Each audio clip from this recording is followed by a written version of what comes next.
In the heart of Bavaria, a gruesome mystery unfolded that continues to baffle the world nearly a century later. Nestled amid rolling hills and quaint villages, the isolated farmstead of Kaifeck bore witness to an event of unthinkable horror. It was here, in the spring of 1922, that an entire family and their maid were found brutally murdered. The discovery of the crime scene sent shockwaves through the tight-knit community. The gruesome spectacle, the lack of a clear motive, and the complete absence of suspects left the villagers and the local law enforcement grappling for answers. The news of the massacre soon spread, gripping the nation with a morbid fascination that persists to this day. The Kaifeck incident, as it came to be known, became a dark stain on the pages of German history, a stark reminder of the fragility of life and the depths of human depravity. This chilling case, known as the Kaifeck murders, remains one of Germany's most infamous unsolved crimes. The Kaifeck incident centers around the Gruber family, ordinary farmers leading an isolated life. Nestled deep in the German countryside, their world revolved around the cycles of the seasons and the demands of their modest farm. The Gruber family was comprised of Andreas Gruber and his wife Casilia, their widowed daughter Victoria, and Victoria's two children, Casilia and Joseph. Andreas Gruber, the patriarch, was a man of the soil. He was stern, hard-working, and dedicated to his land. His wife, Casilia, was the matriarch, a woman of resilience who managed the household with an iron hand. Their daughter, Victoria, was known for her beauty and her enchanting voice, often heard singing hymns in the local church choir. Young Casilia, named after her grandmother, was a lively and curious child, while baby Joseph was the newest addition to the family, his life just beginning. The Grubers were known, but not necessarily well liked in their community. There was a certain strangeness to them, an aloofness that set them apart. Whispers of odd behaviors and alleged familial indiscretions were often the topic of hushed conversations among the villagers. Yet the Grubers seemed unconcerned, continuing their life on the farm, oblivious to the rumors swirling around them. Their lifestyle was simple, dictated by the rising and setting of the sun. Days were filled with hard labor in the fields, while evenings were spent in the warmth of their humble abode under the flickering light of a lantern. Their life was monotonous but content, far removed from the complexities of the modern world. However, beneath the surface of their ordinary existence there were peculiarities. Andreas was known to be a harsh man, his temper as unpredictable as a summer storm. Victoria, despite her angelic voice, was rumored to share a disturbingly close relationship with her father. These peculiarities, these rumors, added a layer of intrigue to the Gruber family narrative. The Grubers lived in relative obscurity until that fateful day in March 1922, when they became the center of a horrifying mystery. In the days leading up to the massacre, strange occurrences began to plague the Gruber household. The family's otherwise tranquil life was disrupted by a series of odd incidents that sent a shiver down their spines. Let's delve into the peculiarities that befell the Gruber family in those fateful days. The first among these was the haunting sound of footsteps in the attic. Imagine living in an isolated farm, far from the hustle and bustle of the city, and then hearing the unexplained echo of footsteps from above. It was as if an unseen entity had taken residence in the vacant space, occasionally making its presence known through the eerie rhythm of its steps. The second bizarre incident involved the family's keys. The keys that provided access to the Gruber home mysteriously disappeared. They were not misplaced, nor lost in the vastness of the farm, but simply vanished without a trace. An unsettling incident, as if someone or something didn't want them to leave, or perhaps wanted to ensure they could not lock their doors against an impending threat. Finally, an unfamiliar newspaper surfaced on the Gruber property, a newspaper that the family did not recall subscribing to or purchasing. It was as if it had appeared out of thin air, or perhaps left behind by an uninvited visitor. The newspaper was not from their local area, further adding to the enigma. It was a tangible piece of evidence that their isolated world had been breached by an outsider.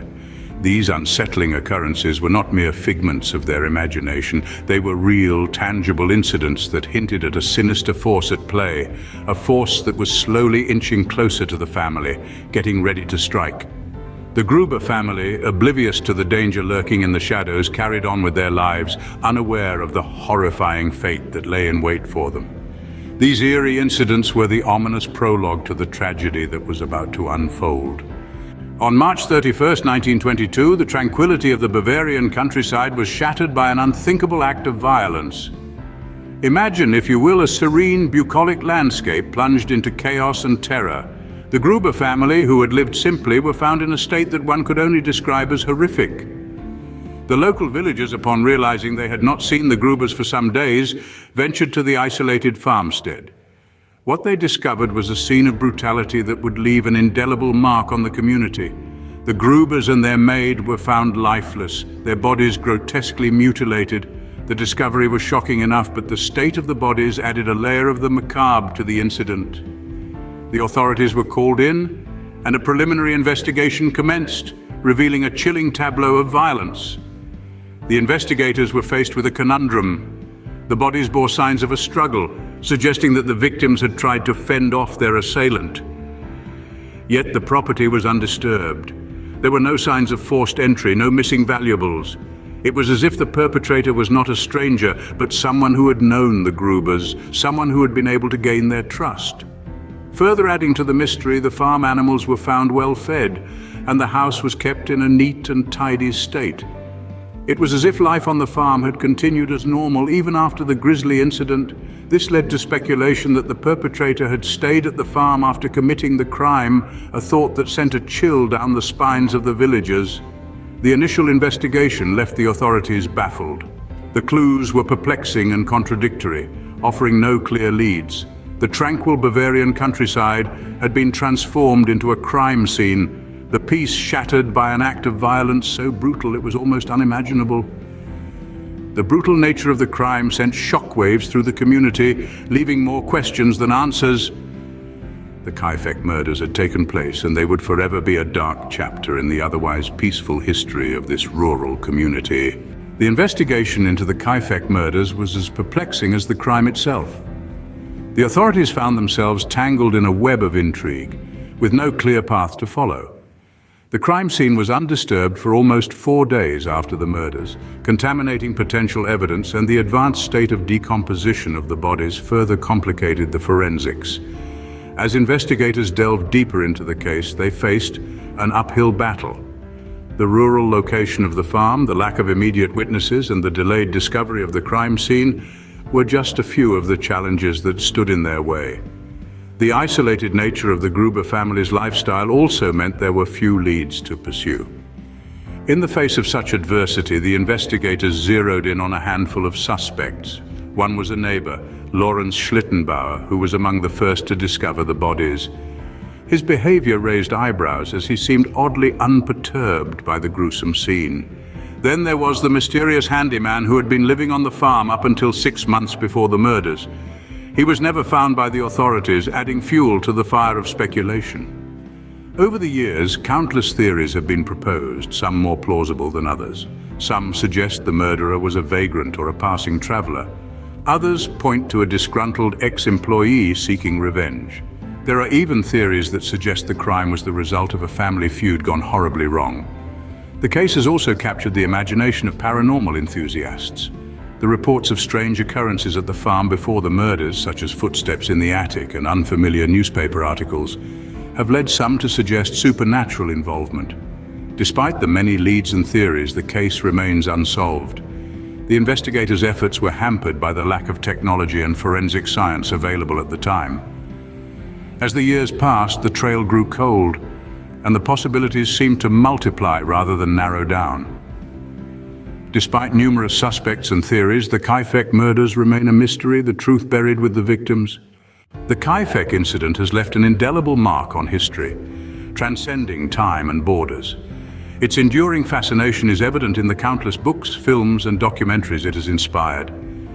This unsolved mystery, with its chilling narrative and numerous conspiracy theories, has captivated the imaginations of people worldwide, making it a staple in popular culture.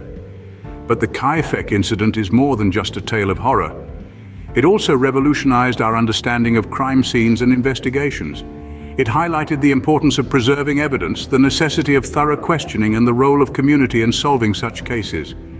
Its impact is still felt today, as modern investigators and forensic scientists apply the lessons learned from this case.